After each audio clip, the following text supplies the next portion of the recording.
네, 안녕하세요. 반갑습니다. 제가 코를 좀 훌쩍거리고 목이 좀 칼칼해요. 지금 목 감기가 조금 더 심해져서 목소리가 조금 안 좋더라도 이해해 주시기 바라고요. 잠시만요. 제가 지금 이 목캔디 먹고 있는 거 잠깐 뱉을게요. 그리고 제가 지금까지는 제 사무실 데스크탑으로 요 영상을 찍다가 해설 강의를 오늘부터는 제 노트북이 터치가 되잖아요. 네, 알고 계시죠? 네, 모르셨나요? 터치가 돼요. 네, 그래서 그 터치펜으로, 요 S펜으로 하는 게 더 편하고, 저도 설명하기가 편할 것 같아서 그걸로 하는데, 음량 조절이 잘 됐는지 모르겠어요. 혹시라도 음량이 너무 작거나 그러면 이번에 좀 볼륨을 좀 켜셔서 크게 하셔서 들으시면 좋을 것 같습니다. 자, 그러면 우리 한번 시작을 해보도록 할까요? 자, 최저임금위원회에 관한 설명으로 옳지 않은 것은 정답은 2번이에요. 2번. 여기 2번인데 위원회에 2명의 상임위원을 두며 상임위원은 근로자위원과 사용자위원 각 1명으로 한다. 이렇게 되어 있어요. 그런데 언뜻 보면 맞는 것 같잖아요. 뭐가 틀렸냐면 우리 최저임금법 제14조 제2항에 보면 상임위원은 공익위원이 돼요. 공익위원이 상임위원이 되는 거지 근로자위원, 사용자위원이 되는 게 아닙니다. 그 다음 최저임금법 제15조 제2항 1번 지문은 맞죠? 위원장과 부위원장은 공익위원 중에서 위원회가 선출한다. 맞습니다. 그 다음 위원회 임기는 3년으로 하되 연임할 수 있다. 좋아요. 그 다음에 위원회의 회의는 이 법에 따로 정한 경우 외에는 재적위원 과반수 출석과 출석위원 과반수의 찬성으로 의결한다. 이것도 옳은 지문이죠. 그 다음에 다 우리 법조문에 있는 지문이에요. 위원은 임기가 끝났더라도 후임자가 임명되거나 위촉될 때까지 계속해서 직무를 수행한다. 옳은 지문입니다. 자, 그러면 이제 아이고 조금 작아졌죠? 조금 더 키울게요. 죄송합니다. 자, 그러면 위로 32번 문제로 올라가겠습니다. 우리가 이제 법조문에서 외워야 될 것들이 부속법령에 굉장히 많아서 네, 제가 설명하는 데는 한계가 있고 이런 걸 외우셔야 됩니다. 라고 말씀드린 그 방법밖에 없고 일단 수험생 여러분들께서 외우셔야 돼서 너무 죄송합니다. 32번 근로자 퇴직급여 보장법상 퇴직급여 제도에 관한 설명으로 옳지 않은 것은 3번이 옳지 않아요. 코를 훌쩍거리게 돼서 정말 죄송합니다. 이해해주세요. 사용자가 퇴직급여 제도를 다른 종류의 퇴직급여 제도를 다른 종류의 퇴직급여 제도로 변경하려는 경우에는 근로자 과반수가 아니라 근로자 과반수를 대표하는 자와 사전 협의를 하여야 된다. 그런데 이게 뭐가 틀렸냐면 볼게요. 사용자는 퇴직하는 근로자에게 급여를 지급하기 위하여 퇴직급여 제도 중 하나 이상의 제도를 설정하여야 된다. 이건 이제 1번 지문에 관련된 거죠. 근로자 퇴직급여 보장법, 금태법이라고도 하죠. 금태법 제4조 제1항에 나와 있어요. 사용자는 계속 근로기간 1년 미만인 근로자에 대하여는 퇴직급여 제도를 설정하지 않아도 된다. 그렇죠. 계속 근로기간이 1년 미만인 근로자, 계속 근로기간이 1년 이상이 돼야 우리가 퇴직금 지급이 되죠.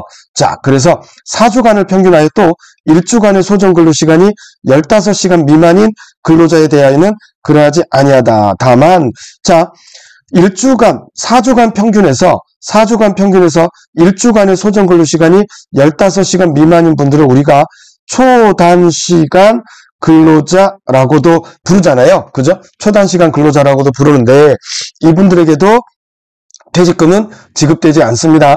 글씨를 조금만 줄여볼게요. 글자 크기가 지금 2포인트로 되어 있는데 네, 이 펜의 크기가 너무 굵어서 초단시간 근로자라고 하죠. 슬림해서 좋다. 자, 그 다음 2번 퇴직급여 제도를 설정하는 경우에 하나의 사업에서 급여 및 부담금 산정 방법 등의 적용 등에 관하여 차등을 두어서는 아니 된다. 그렇죠. 금태법 4조 2항에 나와 있습니다. 3번은 금태법 제4조 3항에 관한 그인데 한번 보도록 할게요. 뭐가 잘못됐는지 다음 페이지로 넘어가 보도록 하겠습니다. 자, 요걸로 찍고 퇴직급여 제도의 설정 볼게요. 퇴직급여 제도의 설정. 사용자가 퇴직급여 제도를 설정하거나 설정된 퇴직급여 제도를 다른 종류의 퇴직급여 제도로 변경, 우리 지문과 관련된 거죠. 근로자의 과반수가 가입한 노동조합이 있는 경우에는 그 노동조합, 근로자의 과반수가 가입한 노동조합이 없는 경우에는 근로자 과반수 이하 근로자 대표를 하는데 근로자 과반수의 동의를 받아야 한다. 없는 경우에는 근로자 과반수죠. 근로자 과반수의 동의를 받아야 한다. 그래서 우리 지문에서 보시면 근로자의 과반수를 대표하는 자와 사전 협의를 해야 된다. 동의를 받아야 되고, 아시겠죠? 그리고 근로자 과반수, 다시 갑니다. 근로자 과반수, 과반 노조가 없으면 근로자 과반수의 동의를 받아야 한다. 좋습니다. 네, 괜찮죠? 자, 그 다음에 4번. 사용자는 근로자가 퇴직한 경우에는 그 지급 사유가 발생한 날부터 14일, 우리 금품 청산 기간이 적용이 되죠.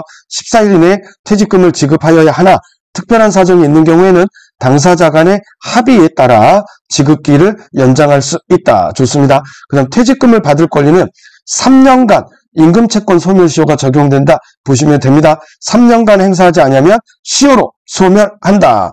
좋아요. 자, 그 다음에 33번으로 가겠습니다. 자, 근로자 퇴직급여 보장 법령상 확정기여형 퇴직연금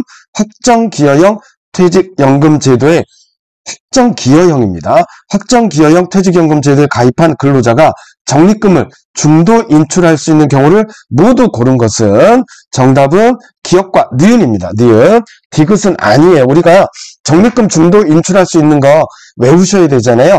그래서 우리 설명하는 해설 강의니까 관련된 것만 보겠습니다. 무주택자인 가입자가 주거를 목적으로 주택임대차 보호법 제3조의 2에 따른 보증금을 부담하는 경우 가입자가 하나의 사업 또는 사업장에 근로하는 동안 1회로 한정한다. 이것도 굉장히 중요하죠. 그 다음에 니은 무주택자인 가입자가 본인 명의입니다. 본인 명의로 주택을 구입하는 경우, 그리고 디귿은 아닙니다. 가입자 배우자의 부양가족의 장례비를 가입자가 부담하는 경우 배우자의 부양가족. 그러면은 제 입장에서는 이렇게 표현 뭐하지만 우리 장인어른, 장모님 뭐 이렇게 생각할 수 있겠네요. 그 장례비를 가입자인 제가 부담하는 경우 이거는 아닙니다. 자, 그러면 볼게요. 우리 법조문이 있는데 법조문을 한번 보도록 할게요. 적립금의 중도 인출, 이게 시행령이죠. 우리가 시행령도 1차 시험에 나오니까 굉장히 주의해서 보셔야 됩니다.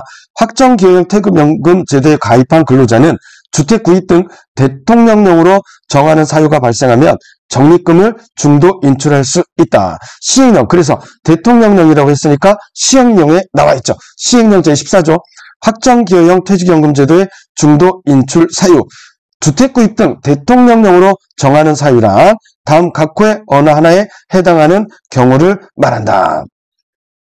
재난으로 피해를 입은 경우에 한정한다. 오케이. 그 다음에 가입자가 본인 연간 임금 총액의 1,000분의 125를 초과하여 의료비를 부담하는 경우, 그 다음에 중도 인출을 신청한 날부터 거꾸로 계산하여 5년 이내에 가입자가 요거 채무자 회상 및 파산에 관한 법률에 따라 파산 선고를 받은 때에, 그 다음 중도 인출을 신청한 날부터 거꾸로 계산하여 5년 이내에 가입자가 채무자 회상 1을 들어서 개인회상 절차 개시 결정을 받은 경우, 죄송합니다. 목이 아파서 감기기 때문에 이해해주세요.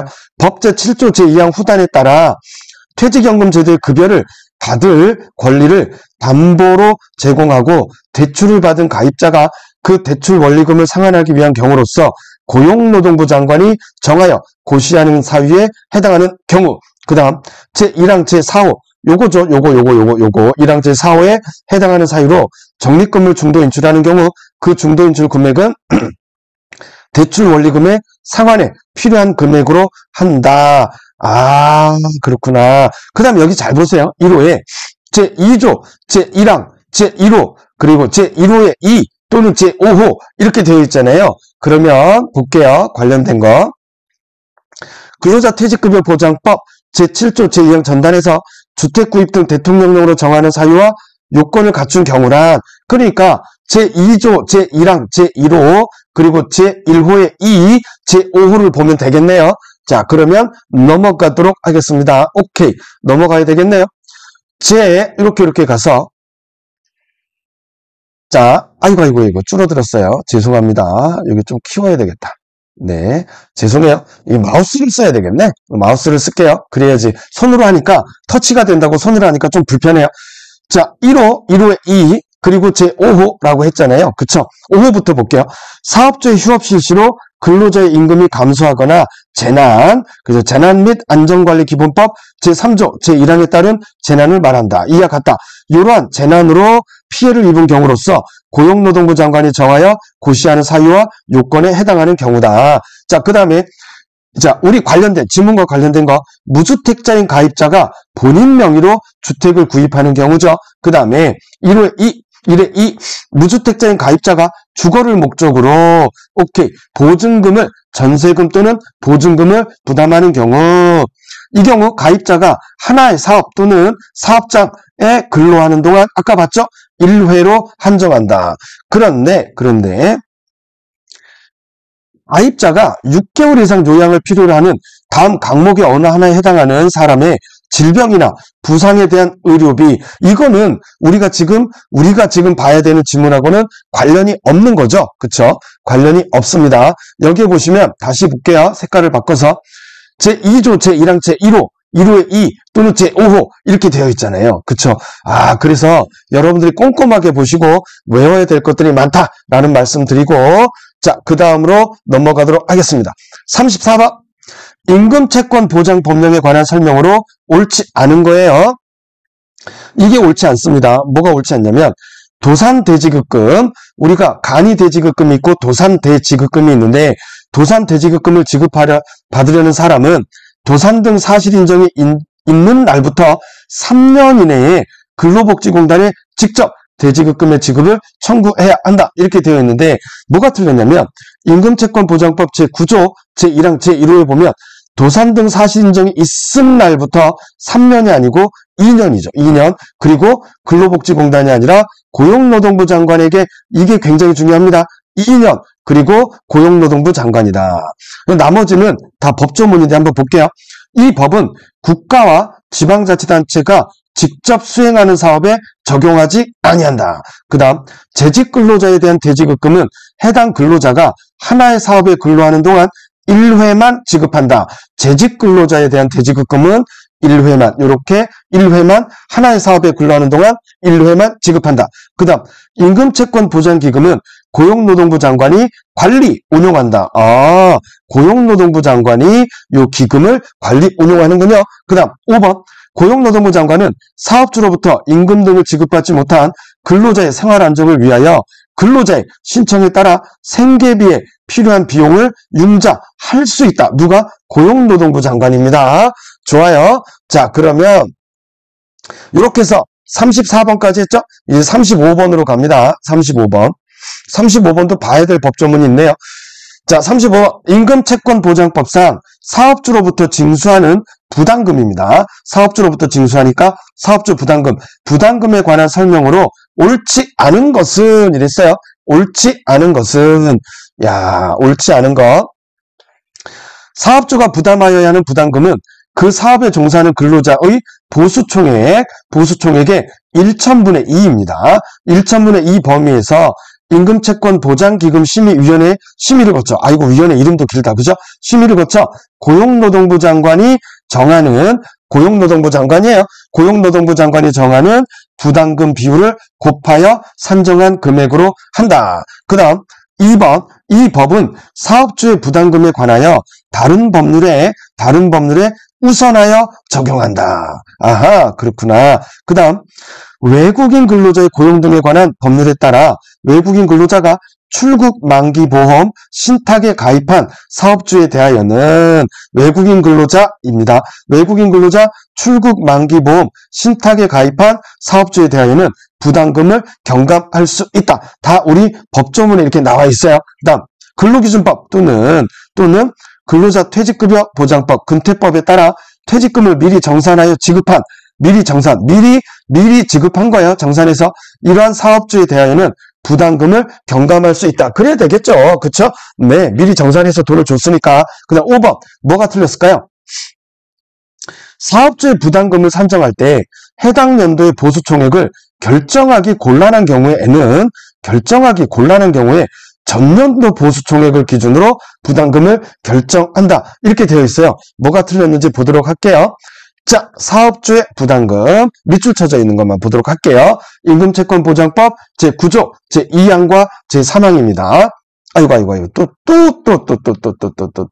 아이고 갑자기 작아져서 죄송합니다. 제가 제 손가락이 문제예요. 손가락으로 나쁜 짓을 했어. 네. 너무 이거를 잘못 만졌어요. 이해해 주십시오. 자, 사업주가 부담하여야 하는 부담금은 그 사업에 종사하는 근로자의 보수총액의 1,000분의 2의 범위에서 고용노동부 장관이 정하는 부담금 비율을 곱하여 산정한 금액을 한다. 이건 아까 같고, 보수총액을 결정하기 곤란한 경우에는 우리 문제에서는 뭐라고 나와 있냐면, 곤란한 경우에는 전년도 보수총액을 기준으로 부담금을 결정한다. 이렇게 나와 있었잖아요. 자, 그런데 우리 법령에는 보수총액을 결정하기 곤란한 경우에는 고용산재보험료 징수법 제13조 제6항에 따라 고시하는 노무비율에 따라 보수총액을 결정한다. 이렇게 돼 있어요. 네, 뭐가 틀렸는지 아시겠죠? 고시하는 노무비율, 요 징수법에 따라 고시하는 노무비율에 따라 보수총액을 결정한다. 보수총액을 결정하기 곤란한 경우에. 자, 그 다음 36번으로 가겠습니다. 옳지 않은 거 이랬어요. 자, 일단 볼게요. 나머지 쭉 올라가시면 나머지 1, 2, 4번이 틀렸는데 1, 2, 3번은 법조문에 나와 있는 거고. 자, 그러면 위로 올라갑니다. 앞 페이지로. 근로복지 기본법에 관한 설명으로 옳지 않은 거를 고르라 이랬어요. 빨간 펜으로 바꿉니다. 누구든지 국가 또는 지방자치단체가 근로자의 주거안정, 생활안정 및 재산 형성 등 근로복지를 위하여 이 법에 따라, 즉 근로복지 기본법이죠. 이 법에 따라 융자한 자금을 그 목적 사업에만 사용하여야 한다. 당연하겠죠. 그 다음 국가 또는 지방자치단체는 근로자가 아니면서 자신이 아닌 다른 사람의 사업을 위하여 다른 사람을 사용하지 아니하고 자신이 직접 노무를 제공하여 노무 수령자로부터 대가를 얻은 사람을 대상으로 근로복지 사업을 실시할 수 있다. 자, 볼게요. 국가 또는 지방자치단체는 근로자가 아니면서 자신이 아닌 다른 사람의 사업을 위하여, 근로자가 아니면서 자신이 아닌 다른 사람의 사업을 위하여 다른 사람을 사용하지 않고 자신이 직접, 근로자는 아닌데 자신이 직접 노무 제공을 해서 노무 수령자로부터, 즉 이 다른 사람으로부터, 이 노무 수령자가 다른 사람이겠죠. 대가를 얻은 사람을 대상으로 근로복지 사업을 실시할 수 있다. 근로자가 아니면서. 굉장히 중요한 키워드죠. 이 문구 반복해서 한번 읽어보시기 바랍니다. 사업주는 선택적 복지제도를 실시할 때는 근로자의 직급, 근속 연수, 부양가족 등을 고려하여 합리적인 기준에 따라 수혜 수준을 달리 할 수 있답니다. 하여야 한다가 아니고 직급, 근속 연수, 부양가족 등을 고려해서. 자, 그 다음에 36번에 보기 4번. 이게 뭐가 틀렸는지 볼게요. 근로복지시설을 설치 운영하는 자는 근로자의 소득 수준, 그 다음 가족관계 등을 고려하여 근로복지시설의 이용자를 제한하거나 이용료를 차등하여 받을 수 없다. 그런데 보세요. 차등하여 받을 수 있다. 그래서 요게 틀린 겁니다. 이해가 되셨죠? 그 다음 5번. 우리 사주조합의 규약 제정과 변경에 관한 사항은 반드시 우리 사주조합원 총회의 의결을 거쳐야 한다. 이랬습니다. 자, 그 다음에 37번. 외국인 근로자의 고용 등에 관한 법률상, 외국인 고용법이죠. 자, 파란 펜으로 바꿀게요. 법률상 취업활동 기간 제한의 특례에 관한 내용이다. 가로에 들어갈 내용을 옳게 나열한 거. 취업활동 기간 제한 특례에 관한 내용이다. 어제 제가 1차 1순환 강의할 때 설명했던 부분인데 여기에 뭐가 들어가냐면 3년, 그 다음에 여기에 뭐가 들어가냐면 2년이 들어갑니다. 욕한 거 아니에요. 그리고 제가 혓바늘도 조금 돋아서 발음이 조금 텐션도 조금 떨어지고 그 다음에 딕션도 조금 떨어져도 이해해 주시기 바랍니다. 자, 고용허가를 받은 사용자에게 고용된 외국인 근로자로서 고용허가를 받은 사용자에게 고용된 외국인 근로자로서 취업활동기간 3년이 만료되어 출국하기 전에 사용자가 이분이 마음에 드셨나 보죠. 그래서 사용자가 좋은 사용자예요. 사용자가 누구에게? 고용노동부 장관에게 재고용 허가를 요청한 근로자.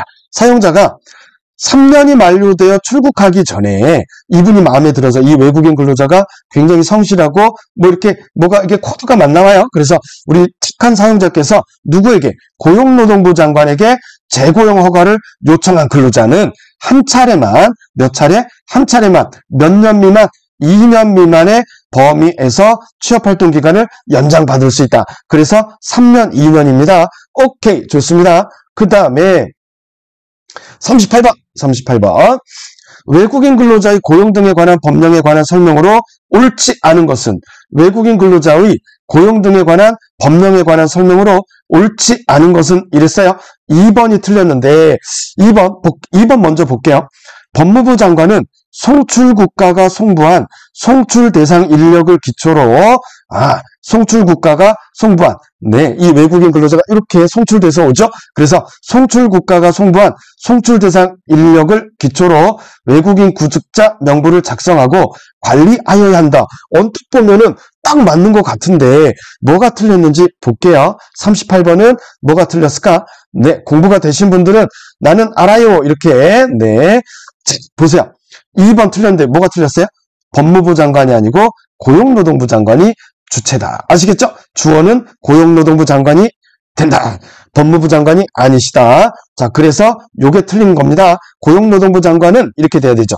자, 1번 직업안정법에 따른 직업안정기관이 아닌 자는 외국인 근로자의 선발, 알선, 그 밖에 채용에 개입하여서는 아니 된다. 그 다음 3번 외국인 근로자 고용허가를 최초로 받은 사용자, 외국인 근로자 고용허가를 최초로 받은 사용자는 노동관계법령, 인권 등에 관한 교육을 받아야 한다. 그 다음 외국인 근로자는 입국한 후 15일, 15일 이내에 외국인 취업교육을 받아야 한다. 그 다음 고용허가에 따라 체결된 근로계약의 효력 발생 시기는 그 외국인 근로자가 입국한 날로부터 한다. 근로계약의 효력 발생 시기는 외국인 근로자가 입국한 날입니다. 우리나라에 입국한 날 굉장히 특이하죠. 시험에 굉장히 많이 나오는 빈출 지문입니다. 자, 그 다음에 이제 39번으로 가겠습니다. 39번. 헌법 제32조에 명시된 내용으로 옳은 것은 이랬어요. 국가는 근로의 의무의 내용과 조건을 무슨 원칙? 민주주의 원칙에 따라 법률로 정한다. 그 다음 2번 틀렸습니다. 사용자는 적정 임금의 보장에 노력해야 한다. 주어가 사용자가 아니고 국가는입니다. 그 다음 전몰군경은 법률이 정하는 바에 의하여 우선적으로 근로의 기회를 부여받는다. 이랬는데 전몰군경은 돌아가신 분들도 있잖아요. 그러니까 근로의 기회를 이거 말이 안 되지. 그죠? 그래서 전몰군경의 유가족은입니다. 그 다음 근로의 권리는 인간의 존엄성을 보장하도록 법률로 정한다. 근로의 권리가 아니라 근로조건의 기준이죠. 법률로 정하는 건 근로의 권리가 아니라 근로조건의 기준입니다. 그 다음 5번 틀렸습니다. 미성년자의 근로는 고용, 임금 및 근로조건에 있어서 부당한 차별을 받지 아니한다. 이거는 어디에 들어가는 문구냐면 여자의 근로는 미성년자의 근로가 아니고 여자의 근로는 이렇게 바뀌어야 됩니다. 야, 이게 헌법 조문이 나와도 어마어마하게 혼동이 되시죠? 자, 그 다음에 마지막 문제 40번 문제 가도록 하겠습니다. 우리나라가 비준한 국제노동기구 ILO의 협약을 모두 고른 것은 정답은 기역, 니은, 디귿, 리을 모두 맞습니다. 최저 취업 연령에 관한 협약. 그 다음 니은 산업안전보건과 작업환경에 관한 협약. 그리고 디귿 결사의 자유 및 단결권 보호에 관한 협약. 리을 단결권 및 단체교섭 원칙의 적용에 관한 협약. 이 중에서 여기 보시면 기역는 디귿 리을 모두인데 디귿하고 리을은 2021년 비교적 최근에 비준했죠. 자, 디귿하고 리을은 2021년 2월이다. 자, 이렇게 해서 우리 2024년도 올해 출제됐던 노동법 1, 네, 1차 노동법 1 문제 해설을 모두 마치겠습니다. 정말 감사합니다. 네, 화이팅입니다. 화이팅!